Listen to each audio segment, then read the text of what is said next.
All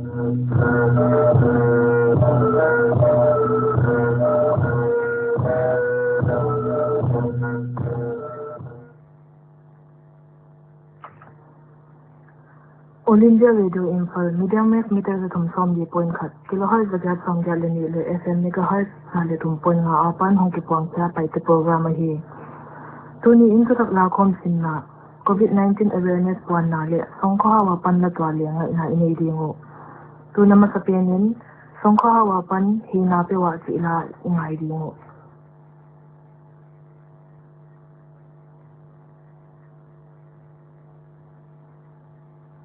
Thank you.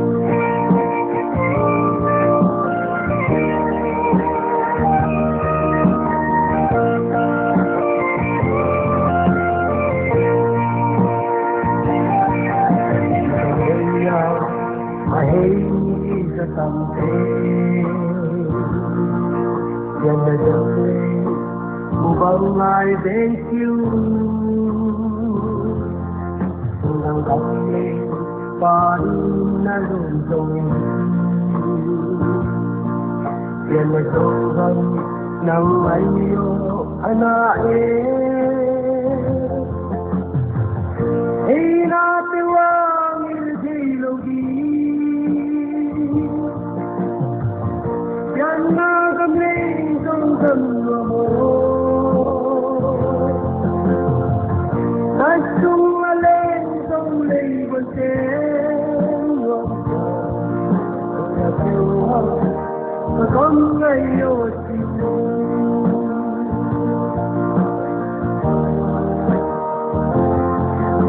na kam ni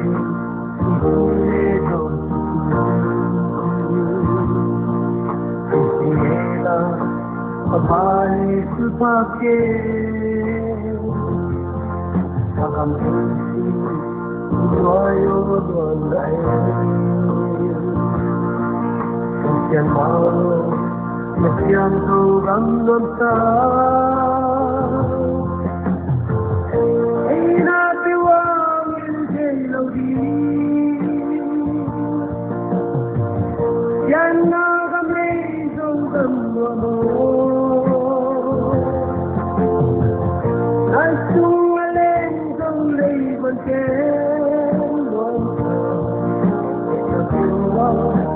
Come and you're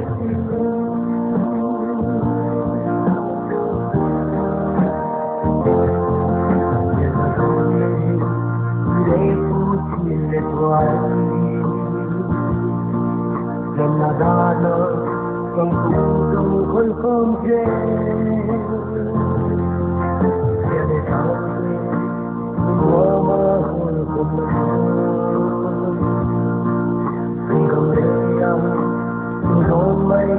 kaya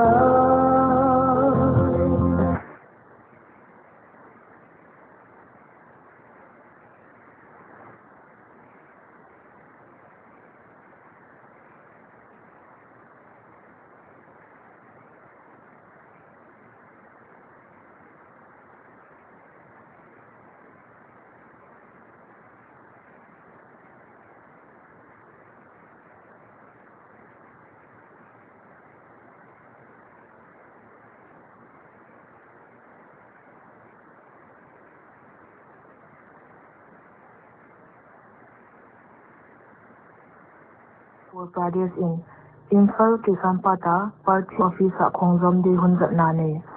dalian na swaltu te pakpya na le za na party president ke S Babananda makaina in le inom Manipur Pradesh Congress Committee in Leng Congress Bhavan Imphala hei hunjang party president Moirang Them Oken le Congress Working Committee member Ten dalian na swaltu te za na pakpya na ne India gamsunga Manipur COVID-free state ni na hitama le Manipur sarkarin coronavirus dar zaglok na din innak takin panla gomto Manipur to kisay le gam Manipur to kinay maama le gam gi miazali ki kopi Myanmar COVID-19 veni zale somi wal om man in state sarkarin COVID-19 honglo ding nak takin ve Manipur to kizam gamji a ko omti a natna de ni som lakhat gamji a police le paramilitary force ten cross border transit khambit dek ding chi thupia kin omu Manipur Health Directorate in ni noi khat singkwa sangli zale somguk le thumte tu ni tan in Manipura entry points from khatia etchetin omu a quarantine na mi zagyat songa le li te laka mi sasagi somgya le ten quarantine hunzo siang ta chin gen sample the thum somgya le guk test na laka sample ni positive dam do in pot san tau Manipura me ni thum tan lok in amma le kha kola omte laka State Public Works Department in Municipal Corporation in Abat Phaglo National Highways le singtang lama label na sut job non ding in thupu tu kha ni som ni a State Cabinet meeting huna Manipura lampi bol na le railway project te lockdown kha holding in thupu kinom State Works Minister Biswajit Singh in construction companies ayo to le Public Works Department na official te ki mo pi in nasit na sun zamding in thupu na lakpi nasit namuna COVID-19 to kisaya zu iding dan te hol taka zu iding le protocols suksya lo ding nasin mi te taksa lum le vot dan etc na hol taka ne ding na hikha na te nasit namuna ka ding Soba na nasin mi polama pan kwa ma laglo lo ding amuna omte ma zat ding si Minister in Thopia Mizoram Health and Family Welfare Board Vice Chairman Dr. Z.R. Tiamsanga in State in Tuleris COVID-19 rapid ahi kele antibody test kit sangsagi zagyat ni pinzanin gen Indian Council of Medical Research apan training consignment tuna ramu in State Sarkar in Singapore table rapid test kit singkhatwal order non in hongtung pa da lamet ahi he kit zat sing ratio kalto ding pin lenggen for pile Sarkar in zuidakipya guideline tungto na test ball hiding medical operational team makai tu thiamsanga in lockdown jaka gamsung muntom tama tangte Mizoram hongtung ki chang quarantine facilities pya ka namuna pailowin home quarantine na ding in gen Assam Chief Minister Sarbananda Sonowal in Indo-Bhutan gamgi kyanga teng le khosaten nere don lama kwaman haksat na ato alok na ding hoi taka etkai ding ba na mun haksa le ki kom to na haksa do ateng low ball ni ti ading in aset chat ule huan hai te le thirdang dang te zwak thik na ding lam ti zon sak ding in Chirang District Administration le Agricultural Department kyanga thupia Hei thu district ka COVID-19 etik thakna ni huna pia ka hi Chirang Deputy Commissioner in Lockdown sunga District Administration in MPT haksat na domkang a na asip jakin Chief Minister Pathwai asak dan gen Tokom kala Assam Health Minister Himanta Biswa Sarma in Saru Sarai Quarantine Facility a umte tunay tute to apang khomke ule temporary zela heading in gen Assam Chief Secretary Kumar Sanjay Krishna in nire don le niteng van zat poimo te tak satna omlo chin gen Mr. Krishna in antang Hawaii sathau le si te state ka kining sing taka mu the si in aya thu thak sai mi te kyanga gen mabana hunong pai zel dinga kumpi na sem tu te khalo pyak ding leng boy phalo ding si in leng gen sian Meghalaya a sample sang le somi le guk tes ja thon in twala ka sample zakwa le li te negative a sample za le som thom result nga kinom lel mi si khat to simin positive case som ni ICMR in Sarkar kyanga rapid test kit gallo ding le thupia ka dung zo in test khol sakhi phot ding si in zanin Meghalaya Chief Minister Conrad K Sangma Indian positive case som ni te laka in kwan khat ani sagi te rapid test kit tung to na etc a hi nungin zanin normal PCR test thakin nonwa result te negative hi chin leng gen be state kola matang siam sin naw pang le na sema mi siang khat zani le som gya le sagi CM's special grant a min khomro te laka ni sanga za thumle som kwale ni ten panpi na summo sen Chief Minister Indian scheme tom ba na NFSA tel in MLA scheme tung ton in ni pt laka antang hom ding leng gen in Telangana Sarkar in Corona quarantine hun ni family songzat lelpin ni family ligat songzat ding in hi sao. Chief Secretary Somesh Kumar in Hei Thu Zanin Swa Natna Veite to Omkom Khati Quarantine Center Apok Lut Hiding A asymptomatic secondary contact stable loading Himali Amaute Te Chiana Jamti Napiaka home quarantine ani family ligat songkot hiding. Information and Broadcasting Minister Prakash Zavadekar in Sarkarin COVID-19 damloi in Jasagi family letum gamsunga muntam tama bolji in Sarkarin pandemic dona ding in lupna nuai khat point from get leguk le ICU lupna sing le sang li wal ko chin thutak sai ni te kyanga again gamsunga PPE bolse to domestic manufacturers from sagi oma 1.88 crore PEE order pia kitasi in lenggen de N95 mask ahi le nuai from ni lenga mu the ding omlaya 2.5 crore mask order de in chin lenggen de World Health Organization WHO in novel coronavirus nikinze la pai solte planeta nitampi omlai ding in WHO Chief Tedros Adhanom Ghebreyesus in gamton tonin coronavirus thuzo lel sia angai sutlai un hena na hong kilang non ahi si theipi tu hiwa Africa le America a trends niam lam not lo chin gen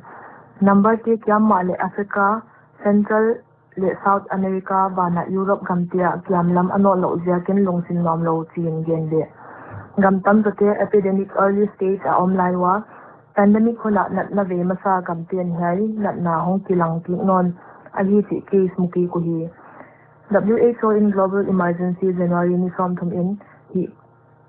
khol si in ge do sin gen tunya dinga thutak la khom sin tha thi he tinga hi abana songkha wa pan nahi bang chi la ingai zom ding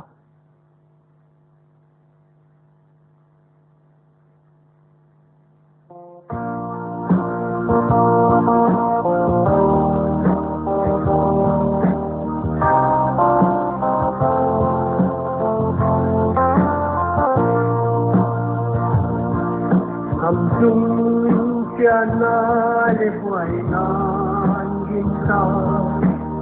yan sin tu chiam tua ngung ta a hun hong nai tai tu lu ao don bang tua bin sang gom na ti man dia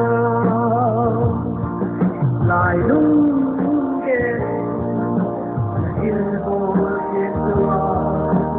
nai bang bang sang tung na hong tung gi vai hong na ma jin hun chiang na na lung a tim na chiang si mai tung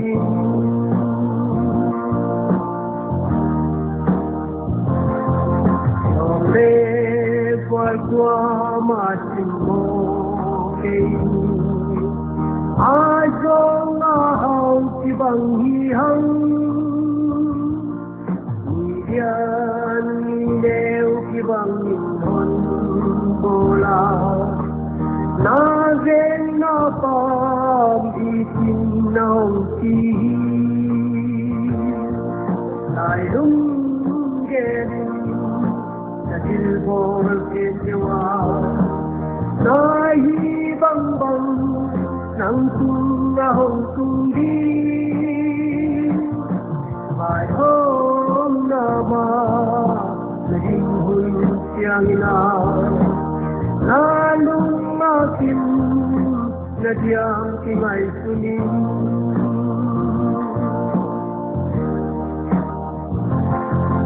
ang lâu mê hoi nang nong in đây nông là dòng lại mơ nông na ao na dồn dồn hàng tung lê ba in van gầm na tung cây đi lại đúng ghen na đi bồi kiếm chua lai băng băng chẳng tung hồng tung đi ai hôm nào mà linh hồn tiếng nói na lung aking na diam tingay sinin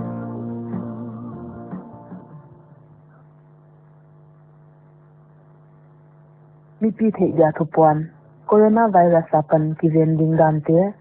samin lo ne lo ding frozen food nek ding ki koi khal ke nek ma a hoi taka huan min masak ding theile an te lo hin te nek ma a hoi taka sil siang masak ding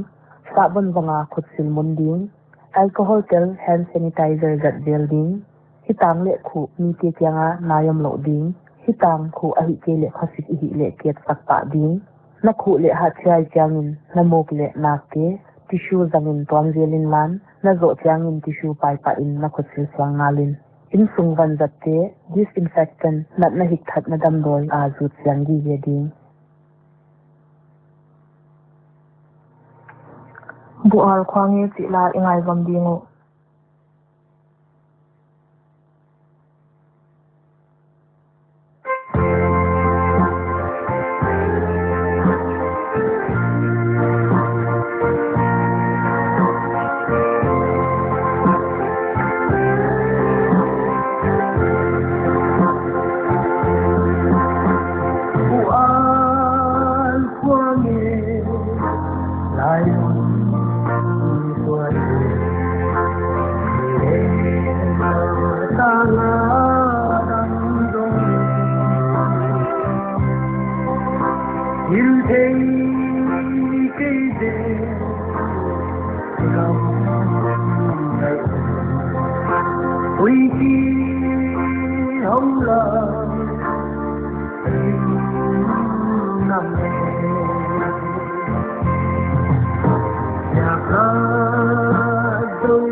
All India Radio Imphal ding changin thu thak la khom sin na le ngai khu tu ten phatna la kilom tak tak na hon tia khom teu ngai na inei dingo tuni ta lam daw le minute som mi gen to kiton ni hono be ta mun ja Paite program ngai teng teng om nom le mang pha